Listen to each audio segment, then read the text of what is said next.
Good morning, students. Welcome to the Sun Public School Duck online classes.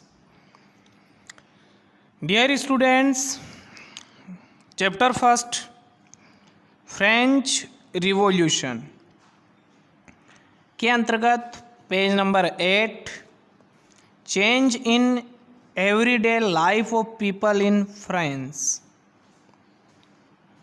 Change in everyday life of people in France. France के लोगों का जीवन रोज बदल रहा था.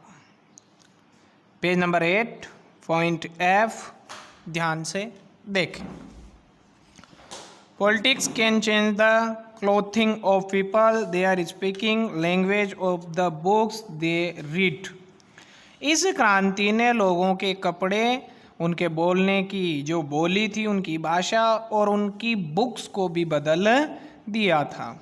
This happened in France in the years following 1789. We saw many such changes in the lives of the men, women and children. The credit goes to the revolutionaries government which passed law that would translate in ideals of liberty and equality into everyday practice.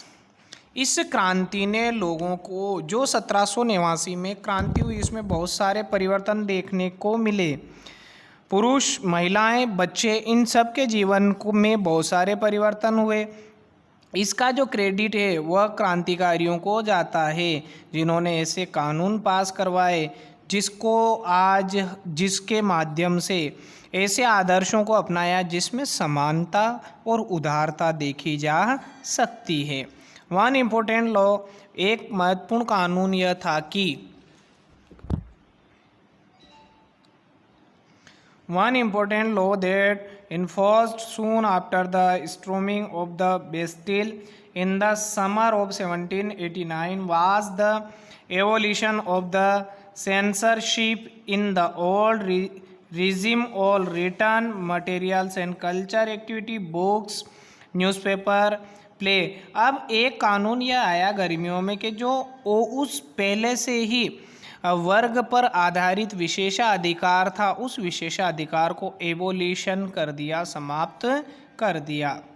Could be the published of the perform only after the approval of the censors of the king.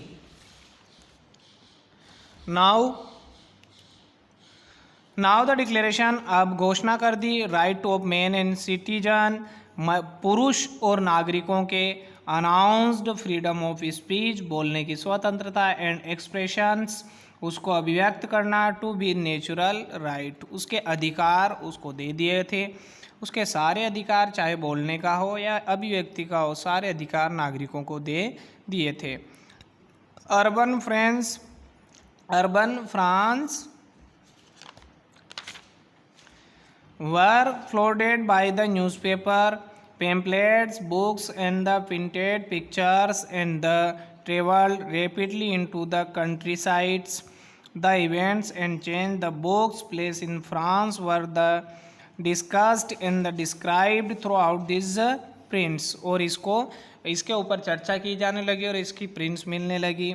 Freedom of the press की आज़ादी, also allowed the expression of contrasting view of the events. Each side tried to the conveyance of the other of it is the position throughout the print media.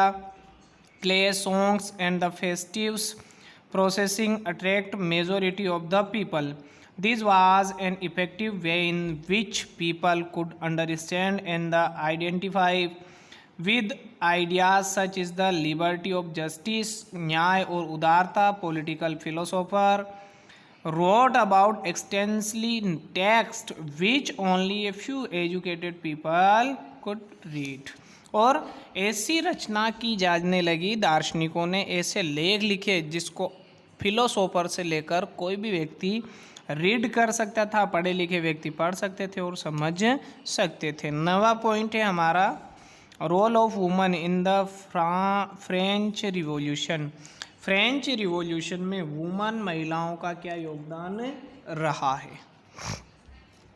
From the very beginning woman actively participated in the movements which brought about a slave of the fundamental changes in the French society में बहुत अधिक change हुआ महिलाओं के आगमन से। They accepted, उन्होंने अपना लिया, देयर प्रोफेशनल, उन्होंने अपना professional, would compel the revolutionary government to introduce प्रोनिजिंग to improve their lot. Most of the woman, अधिकतर महिलाएं of the third stage had to work for earning livelihood of their families.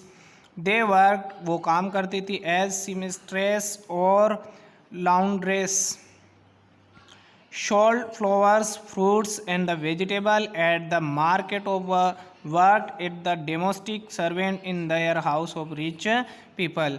जो बेचारे फल सब्जियां उगाते थे, कई प्रकार की नौकरी करते थे और बहुत सारे सर्वेंट थे, घरों में नौकरी करती थी इन रिच पीपल, धनवान लोगों के। मोस्ट ऑफ द वुमन, अधिकतर महिलाएं, did not have any access of education, बहुत सारी महिलाएं पढ़ी लिखी नहीं थी, उन्होंने एजुकेशन प्राप्त नहीं की और प्रोफेशनल ट्रेनिंग, कोई भी प्रोफेशनल ट्रेनिंग नहीं ली। Only daughters of the noble, जो राजघरानों की अर्थात शाही राजकुमारियां थी, और वेल्दियर मेंबर, जो धनी लोग थे, of their stage of the third stage could study at the convent after which their families agreed their marriage. Working women, कामगार महिलाएं, and also to do the household work, that is cook food, fetch water, quick up for bread and the take care of the children. पढ़ी लिखी महिलाएं नौकरी करती थी, पढ़े लिखे व्यक्तियों से शादी करती थी, अच्छे परिवारों में जाती, जबकि बेचारी जो अनपढ़ महिलाएं थी वो हाउस होल्डर वाइफ रह जाती थी, अपने बच्चों का पालन पोषण करना, खाना पकाना, रोटियां बनाना और बच्चों की देखभाल करना उनके कार्य थे। Their wages were lower than wages of man. The Wickham started their own political clubs and the newspaper discuss and the voice their demands। और पॉलिटिकल पेपर हो या कोई सा भी क्लब हो, न्यूज़पेपर हो, उनमें उनकी आवाज़, उनकी मांगों की आवाज़ उठाई। अबाउट 60 वुमेन्स, लगभग 60 महिलाएं, clubs camp in the various French cities. The most prominent among them was the Society of the Revolutionary and the Republican Women। One of their major demands was the women should get the same political right as men। उनकी प्रमुख मांग थी यह कि महिलाओं को भी पुरुषों के समान अधिकार दिए जाने चाहिए। द कॉन्स्टिट्यूशन ऑफ 1791, 1791 के संविधान में disappointed the women is it the lower their status passive citizens. The women demanded the right to vote, महिलाओं ने वोट के अधिकार के लिए लड़ा। To be elected is the assembly and hold political office. This in their view all their interest to be the represented in the new rage. Rise of Napoleon, अब Napoleon का उद्भव, नेपोलियन का उदय। The republic government formed जेकोबिन्स in the France was short-lived। The period of the Jacobin government is the called reign of the terror। इसकी government को terror government के नाम से जाना जाता है। Soon after the fall of it, a 5-membered executive unit called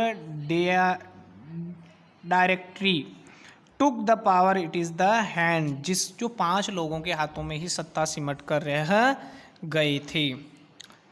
But is the directors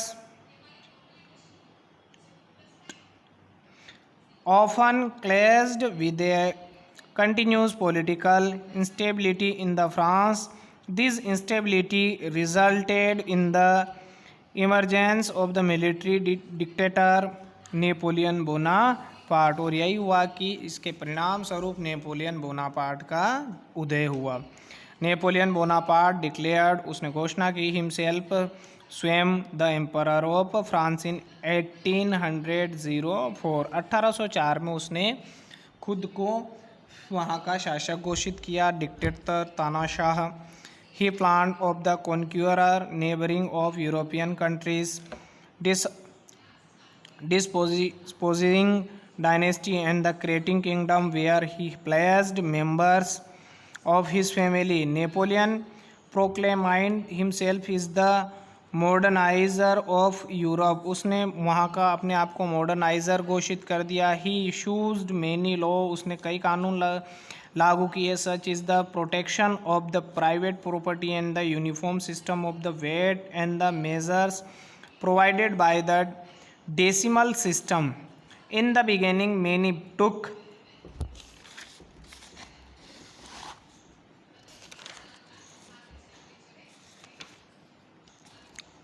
Napoleon to be a